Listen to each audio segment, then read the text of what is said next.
Барлықтарыңызға сәлем достар. Бүгін сіздерге мен жалпы барлығына белгілі тақырыпты талқылайтын боламыз. Ол тақырыптың аты қан қысымы көтерілгенде жіберілетін негізгі жиі қателіктер болып табылады. Біз кейде өзіміздің қан қысымымызды өлшеу барысында 160-170 мм сынап бағанасын көріп шошып кетіп жатамыз. Яғни бұл қалай болды, неге менің қан қысымым көтеріліп кетті? Кейбіреулерде мүлдем сездірмеуі мүмкін, кейбіреулерде тіпті 130-140-тың өзі қауіпті болып саналатын кездер болып жатады. Бірақ осы жағдайда біздің қан қысымымыздың осылай болып шығуына кей жағдайларда өзіміздің де кінәміз тиіп жатады. Сол қателіктерді мен қазір сіздермен бірге талқылайтын боламын. Егер соңына дейін тыңдасаңыздар, бұл ақпарат сіздерге пайдалы болады деген сенімдемін. Бірінші қателік – ол өлшеуден бұрын тынышталмау.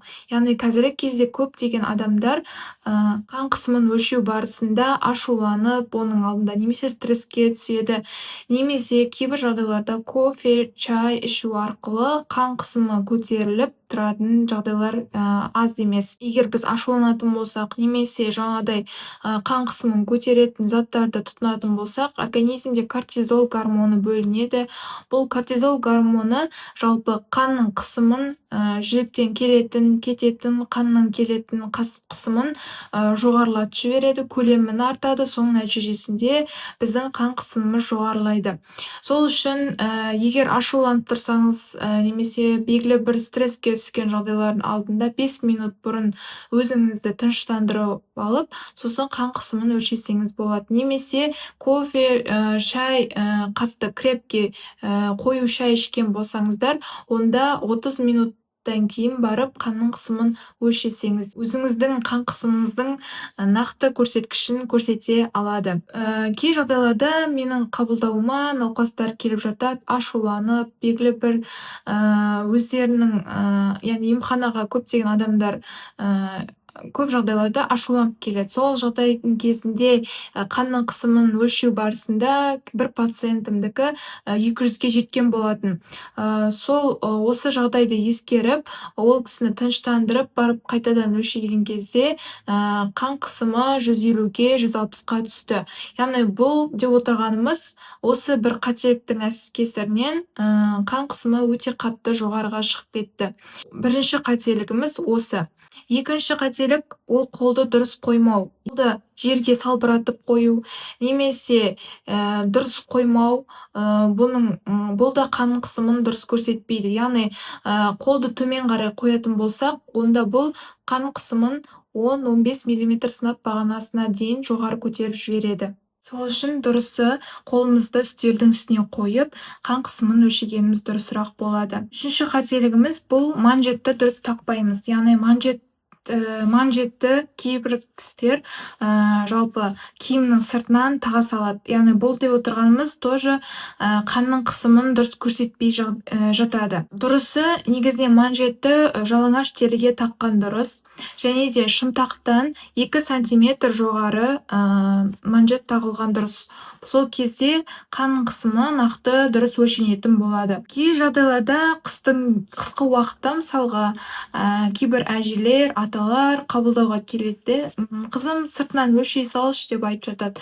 Яғни бұл ерінсеңіз де барынша дұрыс нақты ақпарат шығу үшін, өлшем шығу үшін барынша қолыңызды жалаңаштаңыздар. Одан кейін төртінші қателігіміз – бұл дене қалпының дұрыс болмауы.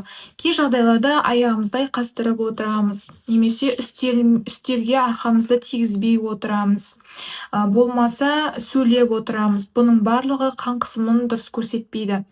Дұрысы аяқты айқастырмай жерге қойып, үстелге арқамызды қойып, сөйлемей тыныш, қалыпты тыныш отырған дұрыс. Бесінші қателік – бұл көп адамдарда кездеседі, дәріні өздігімен реттеу. Яғни кейбіреулер қан қысымы қатты көтерілгеннен қорқып, болмаса білмей екі дәріні, екі топтың препаратын іше салады. Яғни қазіргі кезде қан қысымына қарсы препараттар өте көп. Олардың топтары да өте көп. Яғни кальций каналының блокаторлары, антигипертензивті препараттардың ішінде өзі бірнеше топтары бар. Соған байланысты олардың әрқайсысы әртүрлі жағдайда қолданылады. Сіз оны білмейсіз, іше саласыз. Сол кезде қан қысымыңыз 90-ға дейін кейде түсіп кетуі мүмкін. Немесе кейбіреулер қан қысымын түсіретін дәрілерді менің қан қысымым жақсы болды, норма жағдайда дейді де мүлдем тоқтатып тастайды. Сөйтеді, қан қысымын реттей алмай қалып жатады. Қан қысымын түсіретін дәрілерді ішіп жүрсеңіз, онда алдағы уақытта тұрақты түрде дәрігердің кеңесімен міндетті түрде тоқтатпай ішуіңіз керек. Бір жағдай болған, яғни бір кісі қан қысымын түспей жатыр деп екі дәріні ішіп қояды. Яғни каптоприл оның ішінде болады, және де өзінің бір дәрісі бар, өзінің күнделікті ішіп жүрген. Солай қан қысымы 90-ға түсіп кеткен. Сөйтіп бас айналып, сол жерде құлап қалады. Яғни бұндай жағдайлар аз емес. Яғни қазіргі кезде өте көп. Кейбір кісілер үйлерінде құлап қалып жатады. Бұндай жағдайды ескеріңіздер. Яғни дәріні өздігіңізден ішпеңіздер, және де өздігіңізден тоқтатпаңыздар. Сол кезде бәрі жақсы болады. Одан кейін тағы бір қателігіміз, бұл бір рет өлшеп тоқтата салу. Яғни сіз уже жасыңыз келген адам болсаңыз, міндетті түрде үйіңізде тонометр болған дұрыс. Және де қазіргі кезде механикалық та бар, электрондық түрдегісі де бар. Барлық тонометрлер қазір көп, неше түрлісі. Қайсысын қолдана аласыз, соны алып күнделікті өлшегендеріңіз дұрыс.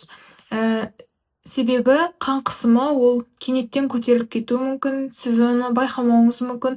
Сол үшін күнделікті күніне бір рет қан қысымы көтерілмесе де өлшеп отырыңыз. Тағы да қосымша қателіктерге тоқталып кетейін. Бұл деп отырғанымыз тұзды тамақтарды көп жеу. Оның ішінде тұзды тағамдарды қатты соленый болады ғой. Тұзды қияр бар мысалы, немесе қатты тұздалған тағамдар, соларды көптеп жеу. Бұл қан қысымын көтереді. Яғни тұз деп отырғанымыз бұл қан қысымының жауы. Яғни гипертониктерге тұзды тағам барынша болмайды. Және кофе мен шай, кофе, шай бұл кортизол гормонын көбейтеді, яғни бүйрекке қатысты қан қысымын көтеріп жіберуі мүмкін. Одан кейін үшінші стресске берілу, ол да жаңағыдай бүйрек үсті безінен бөлінетін гормондардың деңгейін арттырып, соның нәтижесінде қан қысымын көтереді. Одан соң халықтық әдістерге сену, мысалы қызылша, лимонға байланысты қан қысымын түсіретін әдістер бар. Яғни осы әдістерді қолданып қан қысымын түседі деп ішу, жеу ол да дұрыс емес. Яғни медициналық тұрғыдан міндетті түрде тексеріс керек, және соған қатысты дәрі-дәрмектерді ішіп, уақытылы емделіп жүрулеріңіз керек болып табылады. Менің қабылдауымда келетін науқастардың осы қан қысымына қатысты жеңіл дәрежесінде деп айтсам болады, сұрақтарына тоқталып кетейін. Яғни қысымды күнде өлшеу керек пе деп сұрап жатады. Яғни жаңа айтып кеттім, қан қысымы ол құбылмалы нәрсе, біресе көтеріледі, біресе түсіп отырады. Әсіресе гипертониктерге міндетті түрде таңертең, кешке өлшеп, дәптерлеріңізге жазып отырыңыздар, немесе телефондарыңызға. Солай өзіңіздің жалпы қан қысымыңыздың деңгейін білетін боласыз. Екінші сұрақтар, жалпы бір күн көтерілсе, тағы да көтеріле ма? Немесе бұл гипертоник болып саналам ба деген сұрақтар да болады. Жоқ, яғни сіз тек бір-ақ рет өлшеп қан қысымы өте жоғары болса, онда бұны біз жоғары қан қысымы деп жатпаймыз. Себебі сіз арнайы анализдер тапсыруыңыз керек, және де зерттеу әдістері, әсіресе ЭКГ, УЗИ сердце, яғни жүректің ультрадыбыстық зерттеуі, Одан бөлек жалпы SMART, Holter сияқты әдістемелерден өтуіңіз керек. Сол әдістемелердің барлығы жақсы болса, онда сіз гипертоник болып саналмайсыз. Яғни бұл белгілі бір ситуацияларда может быть көтерілуі мүмкін. Үшінші сұрақта, жалпы мысалы кейбір кісілер 200-ге, 190-ға шықса, қан қысымым не істеуім керек, үйден дәрі іше саламын ба дейді. Ондай жағдайларда сіз күтіп отырмай, өзіңіз дәріні ішіп отырып күтіп отырмай, міндетті түрде жедел жәрдемді шақырыңыздар. Яғни менде кейбір науқастар бар, аймақтық дәрігер келеді қазір деп 200-ді қан қысыммен үйде күтіп жататын науқастарым бар. Яғни күтіп жатпай, міндетті түрде жедел жәрдем бригадасын шақырыңыздар, және де зерттеулерден өтіп, қан қысымын дереу түсірмесеңіздер, бұл ар жағында инфаркт немесе инсультке қарай апарып соғуы мүмкін. Жалпы қысымды дұрыс бақылаудың пайдасы бұл деп отырғанымыз, артық диагноз қойылмайды сізге. Екіншіден, дәріні артық ішуден құтыласыз. Одан кейін үшіншісі, инсульт, инфаркттың қаупін азайтатын боласыз. Денсаулықты жақсы ұстау ең бірінші профилактикадан басталады. Сол үшін сіздерге бүгінгі видеом как алдын алу мақсатында болып отыр.